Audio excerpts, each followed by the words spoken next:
most people are passive investors, right? Most people are passive real estate investors. They're looking to reduce their taxes. They grow, their businesses grow, economy in their business. I am a client of GeoCPA. They've grown, we've grown. Weren't paying much interest. One of our clients sells their company. I've recommended dozens of people to them.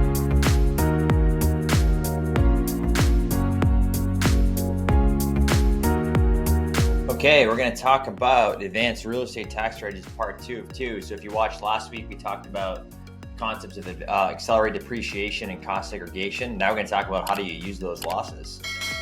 So I think the first thing to understand is that the goal for any real estate investor for tax purposes should be to create paper losses, right? So the creation of paper losses is not the hardest thing to do. It takes work, but you can do it. You can create these paper losses.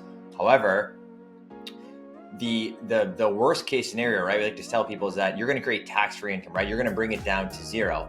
But if you bring it beyond zero, that's where people get trapped, right? They're often told by their accountants, oh, it doesn't matter. You're going to have a passive activity loss. It's not, you can't use it anyways. Not true. You can use it. You can use it quicker than you think as well. So the home run really occurs when you can utilize these paper losses immediately, right? Time value money. With inflation right now, if you let these losses sit in your tax return too long, it's just eroding. So most people are passive investors, right? Most people are passive real estate investors, meaning they're not real estate professionals actively working in a real estate trader business full time. So we got to use these passive losses.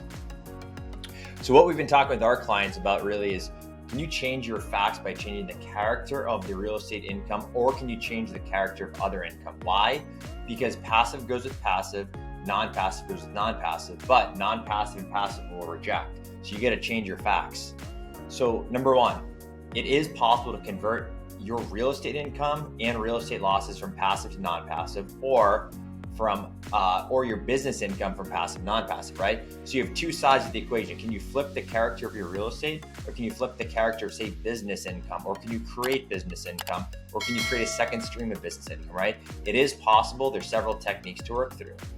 Why would you want to do that? Well, if you change the one side of that equation, right, to make them like kind, you're going to free up these suspended paper losses going forward. You're going to utilize your loss immediately to create a tax-free scenario, and you're not going to let inflation erode your losses. So utilize your passive losses ASAP to prevent inflation from eating away into your losses, right? Have you missed passive gains in the past? A often misunderstood topic in real estate tax that a lot of advisors miss is that gains have character to them too. Passive gains mean something. Have you missed offsetting passive gains in the past? We often see that with new clients. Are you loss netting properly? Do you know that your losses are on all properties being netted properly? That often gets missed as well. So change your facts around. There are several ways to do this. We're happy to talk more about that. But you can change the character of your business income, or you can change the character of real estate income through some planning techniques to utilize these losses that we're going to create through bonus depreciation and other advanced techniques. So a lot to think about there. And I'll leave you with this. If you have large passive losses, flip the page to Form 8582 on your tax return. If you see large numbers there, large numbers that are carrying forward, it is time to free up those losses, because you were just letting those sit in your tax return and the inflation is eroding your deduction. So with that, hope this is a helpful tip, and look forward to talking more about real estate in the future.